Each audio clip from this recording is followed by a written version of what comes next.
Welcome to Around the Kingdom. I'm Eric Lopez. No Trace this week. He is still licking his wounds from his Texas Tech Red Raiders home loss to Oregon. But have no fear, filling in Noble, UCF Mike. Mike, great to have you on the show.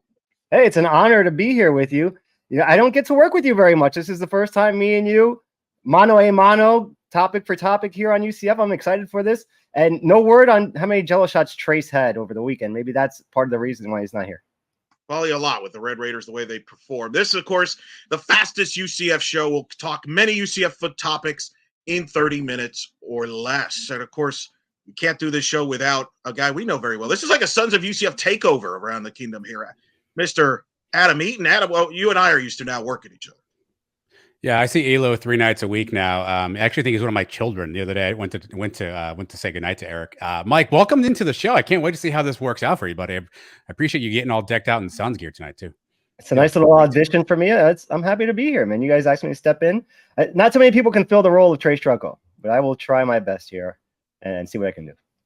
All right, we'll have a great show. Elo, let's get it cracking.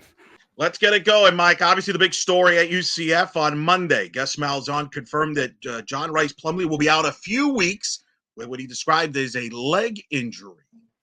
No word of exactly what the injury was. Some of the social media doctors were a little off on that. Nonetheless, he is going to be out a few weeks. Timmy McClain will get the start against Villanova this Saturday. Mike, your thoughts? Are you optimistic about Timmy McClain? Concerned, your reaction? Oh, well, what do we really know about Timmy so far? I think that's the big question. We know the guy is a winner coming out of high school. He's a state champion. We know he's got some experience at the college level. We saw him play a little bit at USF, basically played a whole season there, 11 games. He's got a strong arm. He can run a little bit. I think all we really need him to do in this fill-in role is kind of just be that game manager. Take care of the football, move the sticks, don't put us in any bad positions. A lot of people were hoping for this day. A lot of people around UCF for the whole offseason were wondering if JRP was the right guy for the job. Now we're going to find out if Timmy is the guy to step in and take care of things. The irony is, you remember Timmy McClain's last start in college football? He's had plenty of starts in his college football career. Remember his last start? That's right. He took us right down to the wire in the bounce house. And a game where they maybe should have pulled it off there at the end if we didn't get a little break, I think. That was Ward I-4 game. The thing I like about this, I don't think the offense will drastically change that much. I think Timmy McClain does some of the similar things that John Rhys Plumlee does. Probably not as good. He's probably not as physically as a good runner as JRP. But it's not a situation where you're going from one style of quarterback to a completely different style. And I spoke to Darren Hinshaw, Mike, in the media day. And he said, hey, let's have all these quarterbacks have their strengths, and we're preparing them to if they were going to start, because you never know what an injury could happen. And that's something, Mike, that I was critical of last year in the quarterback room. I don't think the guys last year were prepared. I don't think Thomas Castellanos was prepared at all or ready for the bright lights. He may never be. I think Timmy McClain will be ready, and I think we have enough talent around him to get by, certainly against Villanova. And depending on how long John Rhys Plumlee's out, I still think you can win some games with Timmy McClain, and I like the fact he has experience starting and playing in Division I football versus a guy that hasn't played a snap in a meaningful game. Yeah, and the question really is, how long will it be? Is it originally thought maybe the whole season? Now we're thinking, Gus says only a few weeks. Does that mean the next 4 games to take us in? Does he get us to the bye week? So you got 4 games coming up with Villanova, Kansas State, Baylor, and Kansas. What is it expected coming out of that? 2-2, 3-1. I think even with Plumlee, a lot of people would have been happy with 3-1 coming out of that 4-game stretch. I think McClain has to go at least 2-2. I think you got to win the Villanova game, and you got to take care of business against Baylor at home. The other 2 are going to be tough. If you can pull out one of them, I think we're in good shape.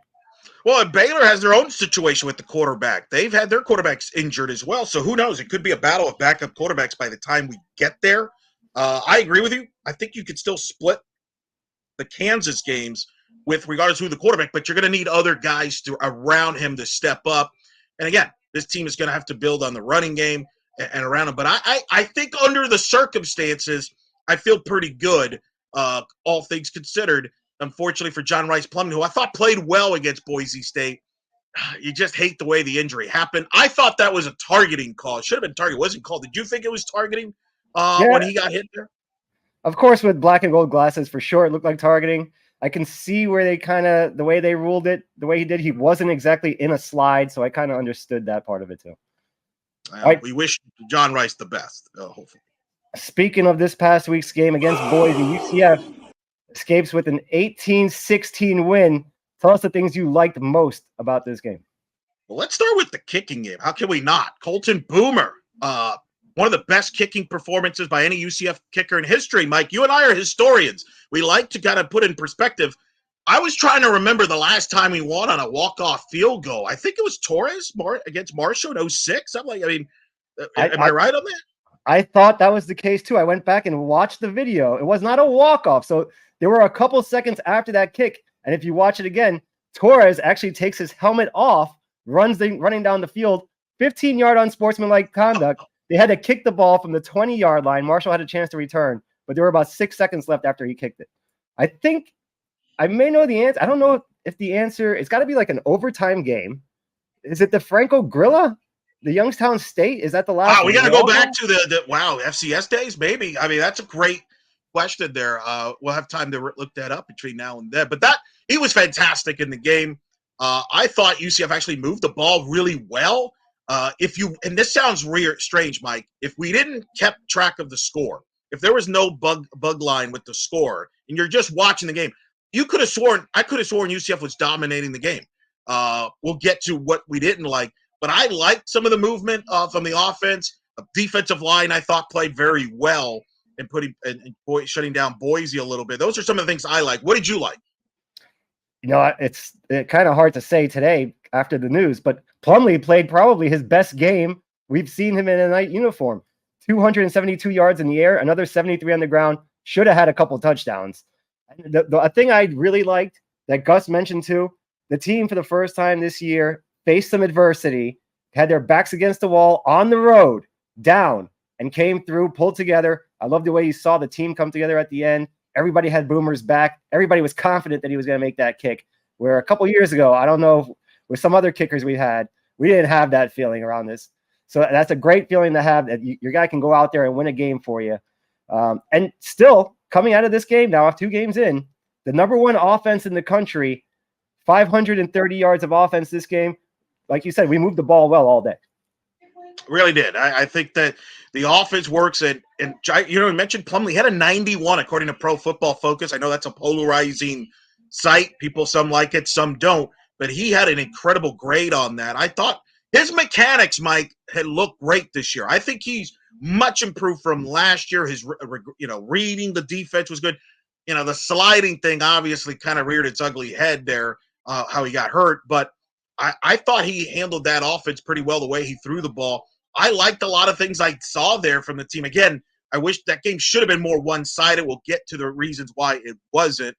But I thought the offensive line, what did you think of the offensive line? Because that was a big question I had going in with all the changes and the movement there. How did you feel about the O-line? Did you like what you saw from the O-line? Yeah, they played well enough. I think they played very well this game. Gave Plumlee time, opened up some holes in the running game. No complaints there. Well, I'm going to get to the complaints. We all know what the complaints are going to be. We got another 40 seconds till we get to them. But yeah, the offensive line did fine. Plumlee did very well. It's the thing that we talked about coming into the season. He's got to take care of himself. The guy didn't slide when he was supposed to. And that's basically what it came down to. Took the hit, and now we're paying the price for it. But it's a good win. Boise State had won 21 straight home openers there. Not the easiest of place to play. And I think what I like, too, is having gone through this trip, that should prepare them for some of the future Big 12 trips, like Lawrence, Kansas, or Manhattan, or Lubbock, Texas, which Trace has somehow deemed impossible to win there. I actually think that will help this team moving forward, play on the road, getting a road win like that. So that's what I like. What we don't like, of course, Mike, it was a tight game. What are some of the things, Mike, you did not like watching this game? The very obvious. The drop passes from the receivers, and not just drops, but handing the ball to the other team for interceptions. And at the goal line, those are 14 points right off the board, where we could have won this game going away a lot more comfortably than we did. And these were not high passes. These were not thrown behind the receivers where they had to make adjustments for it. I'm talking about balls directly in their hands where it's just watch the ball go in and you're in for 6.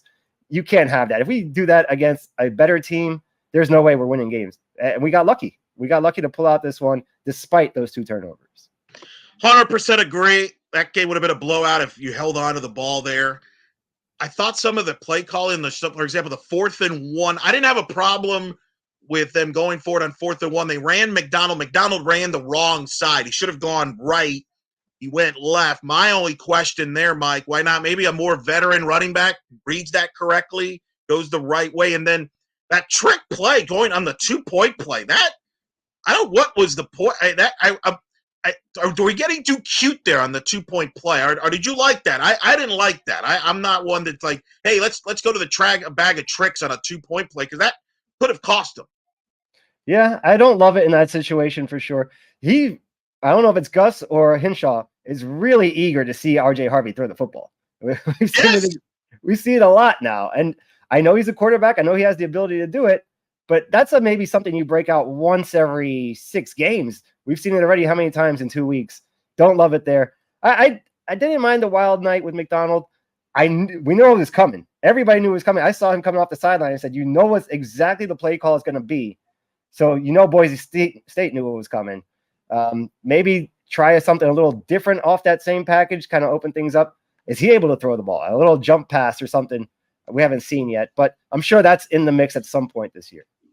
I'm still concerned about the linebacking core, Mike. I didn't like some of their linebacking play. I think, in fact, I think there were some missed coverages there. I think teams, I'm worried, will expose the linebackers, whether put them in coverage, put guys in the middle of the field.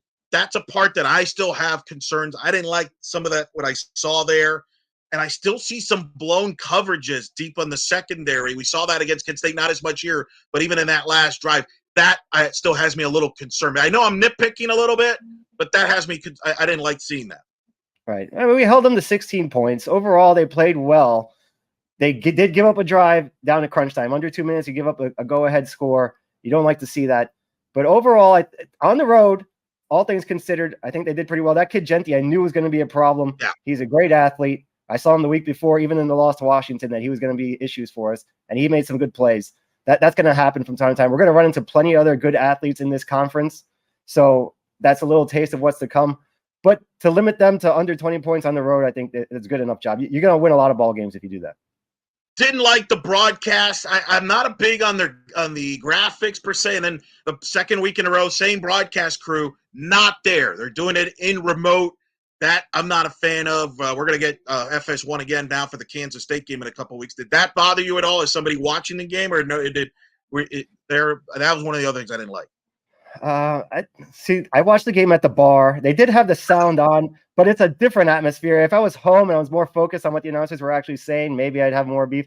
When I went back and watched some of the replay, I did hear some things that were a little off, but it didn't bother me during the game just because of the atmosphere I was in. Well, you probably had a better night than most of watching the game did, as the Knights did hold on to win 18-16, but certainly some things to work on there, Mike. So we'll see how that goes on that. All right, let's now toss it over to you, a guy you know very well, Mike, your good friend Adam, who's got more for us here. Adam? Greetings, gentlemen. I apologize. I was looking up that stat. You guys usually don't throw me tough stats during the broadcast, so I'll have more on that later on. But before I get to anything, guys, I do want to talk more about the Sultry Spirit, who is a proud sponsor of Around the Kingdom. If you're not familiar with Sultry Spirit, they are a mobile bartending service for all of your needs, whether it's a wedding, a corporate event, a party, tailgate. Their talented bartenders will show up. They'll shake up the perfect drinks and make sure the good times are flowing. They specialize in creative twist on classic cocktails, making every sip an unforgettable experience. Here's what you want to do. You want to follow the Sultry Spirit. You can do that on Instagram at the Sultry Spirit, or you can reach out to Miles. Miles is the head of the Sultry Spirit. He's a fellow Knight. He supports the Suns UCF.com as well. You can find him at 941-567-7062. Again, give Miles a call, and they're such nice people. Here's what they're going to do for you. If you tell them that you heard about them from the Sons of UCF, they're going to give you 10% off your event, and a special gift. I don't know what the special gift is, but I want one of you to figure it out and let me know, because that sounds like a pretty a big deal, a potential really good thing for you out there. So again, at the Sultry Spirit, 941-567-7062. Big thanks to Miles and the crew for supporting Around the Kingdom. All right, gentlemen, here we go. Silly game time. This one's going to be easy. I'm going to give you options. You just make your choice. It's not that hard. Eric, you said this earlier. You two are probably two of the biggest historians I know of UCF football, UCF sports in general. So here's your question. And Mike, this is inspired by you. Mike actually gave me this question earlier, so I'm actually stealing Mike's question. Which of these three kicks is a bigger kick in UCF history?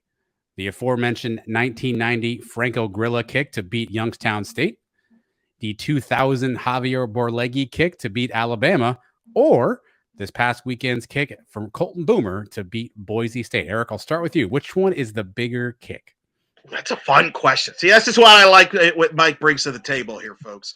Sorry, I'm going Borlegui with the kick, and here's why. I remember listening to that game on the radio. That was a big deal, Mike.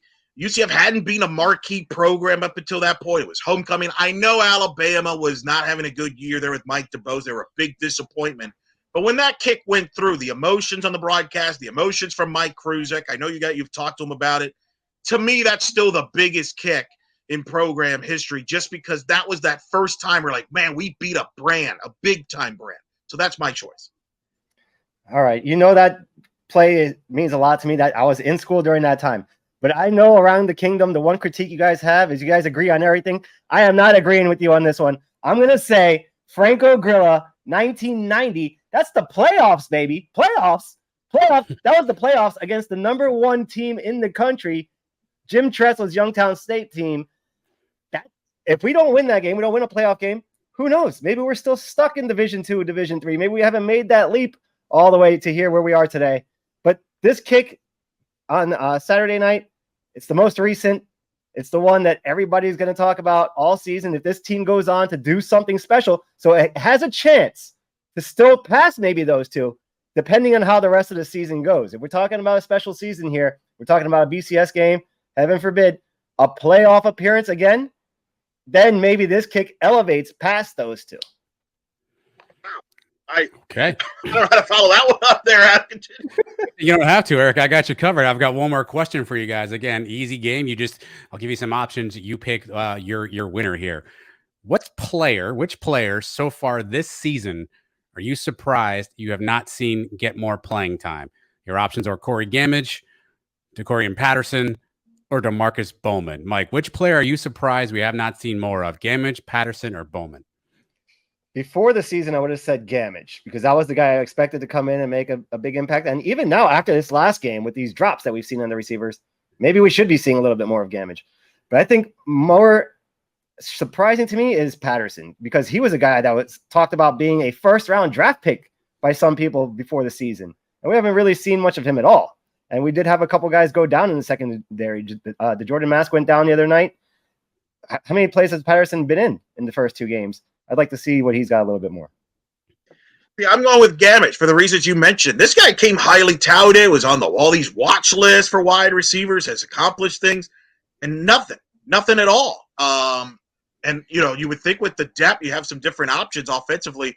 I've been surprised that we haven't seen Gamage. I mean, your answer is actually both answers are correct, honestly, right, in that one. But I'm going to go with Gamage. I really thought he would be a factor in this offense, and he has not been. And he provides something that the other guys don't. He's got the size. And yes. You think he'd be a nice compliment to the other receivers. Oh, he'd be a great red zone target, if nothing else, right? Like, that one has surprised me so far. All right, I like the disagreement, Mike. You're halfway home, buddy. Keep it going. Very good. All right. That's pretty good. All right. Go ahead, Mike. All right, so now we're through 2 games so far in the season. What has you more concerned, the offense or the defense? This obviously with the Plumley injury, you are concerned with the offense. That's the obvious answer with the Plumley situation. But I'm going to go with the defense, Mike. I still have questions about the secondary. I still have questions about the linebacker. I know they played well against Boise State, but we're going to see way better offenses in the Big 12 than Boise State. And that concerns me because especially with Timmy McClain, however long he's going to be the starter, I don't know if UCF can win shootouts in the Big 12 with Timmy McClain. I mean, that was a question with JRP. Now you got Timmy McClain. So can this defense carry them? I still have questions about the linebacker in the secondary. Right. And you mentioned the competition stepping up. Even this week, Villanova has averaged over 40 points a game. I know not playing against the best teams, but there are no slouch coming in. The defense has to be on their game this week too. I'd love to see more pressure on the quarterback. We did get 2 sacks this week and timely sacks. Malachi Hamilton, good time to come up with sacks. But I still have to go back to the offense. Now without a quarterback, you don't have a starting quarterback, the guy that was going to be your guy. I have to be a little concerned. Now, I've seen my teams do this before. I've seen backups come in and right the ship and keep things steady enough and do it. Jeff Hostetler, 1990 New York Football Giants. You go on, you win the Super Bowl. Can Timmy McClain be that guy? He doesn't have to be the guy maybe for the whole season, but 4 weeks, 5 weeks. If we see Timmy McClain still playing when we're in Norman, Oklahoma, are we going to be okay? No, that's a great question. It's a valid point. Can't argue with that. With the offense, but again, the defense. Doesn't matter who the quarterback is. If they struggle in the back line with the linebacker in the secondary, that's going to be a big question mark moving forward. I still think they're going to get challenged offensively. But your point with McClain is valid. Although again, maybe I'll be proven wrong after the Villanova game. That's why I'm kind of intrigued by this Villanova game here, Mike. I don't think we're going to see a drastic difference between Plumlee and Timmy McClain. Maybe I'm just too optimistic. Maybe I have too much faith in Darren Hinshaw, who I like a lot as the quarterback coach. I could be proven wrong on that, but we'll see. That's going to be the ultimate question. What we see from Timmy McClain starting against Villanova will tell the story, I think, for the rest of the season here, at least for the next few weeks. We may even see more deep shots down the field. Hinshaw mentioned how he loves McClain's accuracy on the deep ball, which I know Plumlee started the game off on the very first play with the deep ball this past week. But how many times has he really let one loose down the field? Maybe we see a little bit more of that this week. I'd like to see what Timmy can do too with his legs. But please, Timmy, slide, get out of bounds. Be careful, because if something happens to him, we're talking about a true freshman coming in behind him. And then what behind that? We have nothing. So Timmy's got to stay healthy for the next month at least. Are we cursed at the quarterback position here ever since McKenzie went down with the injury? Dylan Gabriel went down in Louisville. I feel like we have quarterback injuries every year now, Mike. It seems that way. And I've talked about it on the show before. I have that cursed Mackenzie Milton jersey. I'm telling you, I was 2 minutes away from actually wearing it this week. I was thinking about it. I was like, the curse does not exist. Mackenzie told me to wear it. But I was like, even if we win, what if somebody gets hurt? That thought entered my mind. And I didn't wear it. I didn't wear it. But look what happened anyway. So maybe even thinking about that jersey is bad luck. I mean, I have to get rid of it. I think I have to do a seance or something, burn it, throw it away. What do I do? Maybe give it away on Sons of UCF Live or something. I mean, that's big developments here. Breaking news here on Around the Kingdom you're providing here, Mike. And someone else will be cursed. It'll be like that Brady Bunch episode where they go to Hawaii and that thing curses everybody it touches. Well, let's hope not. Let's hope Timmy McClain. I do agree. He's got to stay healthy. Otherwise, we're going down to Dylan Risk. It'd be the 3rd year in a row we would have played 3 quarterbacks. I wonder, too, what is Thomas Castellanos thinking there, kind of struggling in Boston College? He could have been a starter right now. He would have stayed. Patience, people. Patience! Anyway, speaking of patience, the Big 12 this weekend. Some of the highlights, Mike. Texas goes into Tuscaloosa and beats Alabama. Oh, poor Trace. His beloved Red Raiders. Losing at home to Oregon. Baylor's 0-2. Mike, what caught your attention in the Big 12 this past weekend? Texas is back. I think we have to say now that they're back. Nobody goes into Alabama and wins like that. And trailing in the 4th quarter and came back on Nick Saban. Impressive win. You know who else was impressive? Kansas. Kansas, I thought, played very well. I know the score got a little closer there at the end, but they dominated that entire game. Cincinnati, are they a little bit better than we thought maybe coming into the year? They beat Pittsburgh. That's a decent win for them on their resume. Baylor, not as bad as we thought they were after week 1. They came back and hung in there with Utah, had that game and a chance to win it. So the one thing I am taking away from it is that Texas Tech team. That team who is supposed to be, according to Trace Trocco, a top 10 team, the hardest place to play in college football, just lost another one here at home. They're 0-2. That makes me very happy. I loved talking trash about my friends over in Lubbock all off season. I'm enjoying the start to the season so far for them.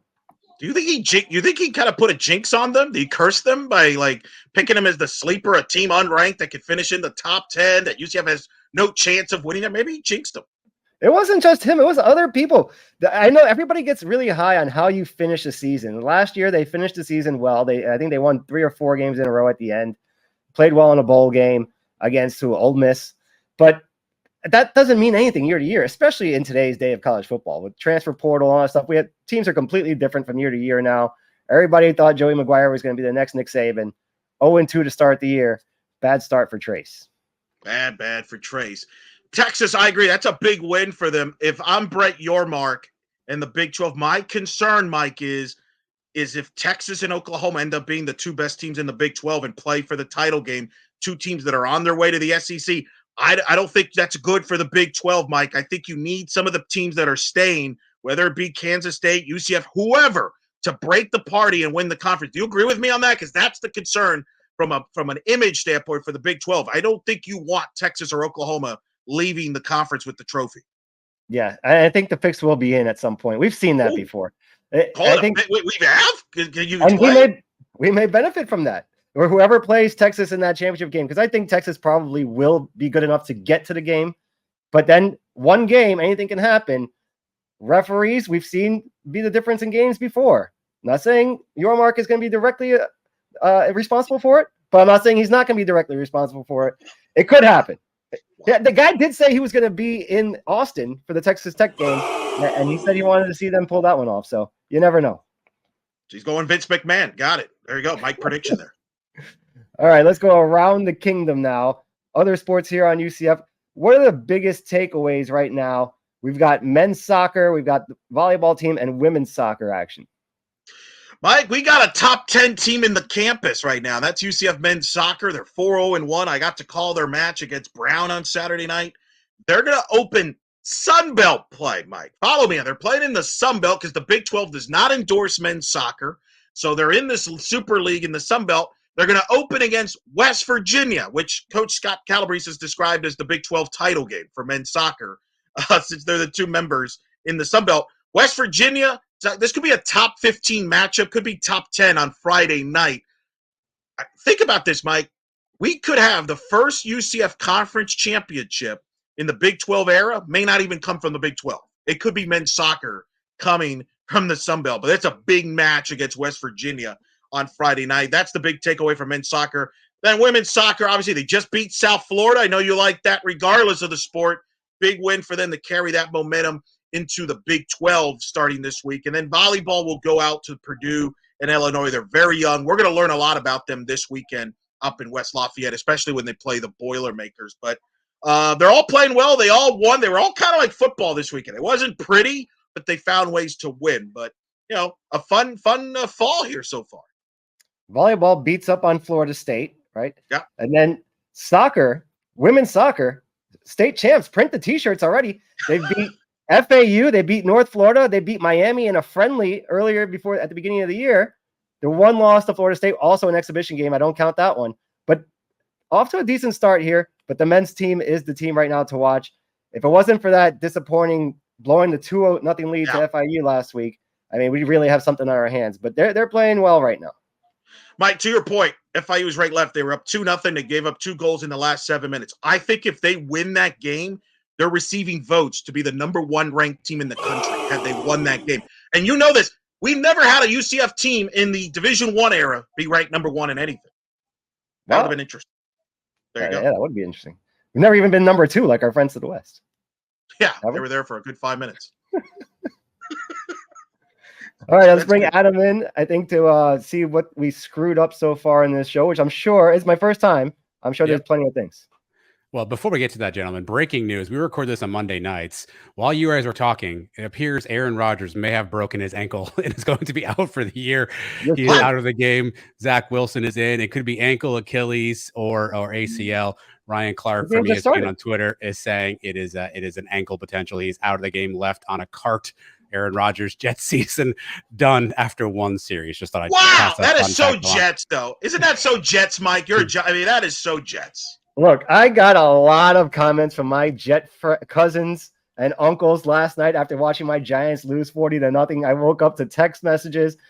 I'm not going to shed any tears for the Jets after hearing this news, but it's 8:38 according to my phone right now. What That's time did the game start? unbelievable. Like 4 Yes, minutes as we ago? recorded It was this the first Monday night. drive. It was the first drive. Jeez. He went down on that one.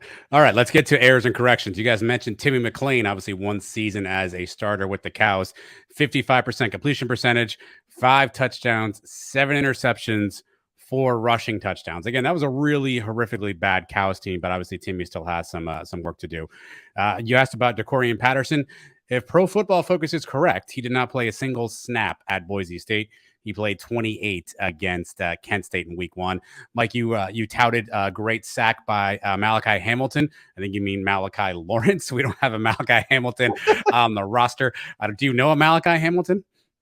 No, I knew I was messing it up. I knew when I came out of my mouth it wasn't right. But I didn't want to stumble on it. But thanks for bringing it back up. I'm glad you're here to give me some work. All right. And the field goal thing. I've been doing some research on this. I do believe, Mike, you are correct. I think that Franco Gorilla 1990 is the last walk-off. I found 2005. John Brown hit a field goal with 3 seconds left to beat Louisiana, but there were still 3 seconds left on the clock. So I think 1990 is your answer. But fun fact, guys, I did also learn that the longest field goal in UCF history was kicked in 1985 as a walk-off when Eddie O'Brien beat Bethune-Cookman. That yardage, 55, which means Colton Boomer has now tied for the longest kick in UCF history. Nice. Wow, that's pretty good. 33 years apart, Mike. Field goal walk-offs. There you go. Got to confirm from him. I think Adam's happy you're on the show because he gets more work out of this. We get to use it more. Before we wrap up, one more thing. Big historic week on UCF this week. UCF women's soccer, I mentioned earlier, will open Big 12 play at home Thursday night against West Virginia. That will be the first official UCF sporting event conference Big 12 game. Women's soccer will do that Thursday night against West Virginia. Then men's soccer hosting West Virginia on Friday night, first conference ever Sunbelt game. Mike, I know you might want to tune in. That's a little historic. You could say that's the first UCF 20 years from now when you and Adam do Sons of UCF Live. What was the first UCF sporting event in the Big 12 conference game? Women's soccer is going to be the trivia answer. Just like Mark Daniel says, may the trivia answer 20 years from now be women's soccer, West Virginia, hopefully a victory. Let's say a 2-1 win. Very good. You're reading back from the Mark Daniels call of the Javier Borleghi kick. Very good. That's what he said right before Borleghi said the kick. Mike, this was a pleasure. Maybe we should just root for Texas Tech to lose out and then Trace doesn't come back. Yeah, hey, this is an audition tape for me. If you like what you see, maybe bring me back. And we don't need Trace. I mean, he's good for some things. He's walking and talking all over the country, but it's not necessary here every week. Spice it up a little bit every once in a while. Hopefully he didn't get tackled by the blue turf. You can listen to Mike with Adam on the Sons of UCF Live podcast. Make sure you check that out on the podcast feeds as well as the YouTube channel. Sons Live coming out later this week with Adam. Perhaps Trace will be back then if he's recovered from the Red Raider loss. And, of course, he'll join us maybe back next week on Around the Kingdom. For Adam, for Mike, I'm Eric Lopez. Good night and charge on.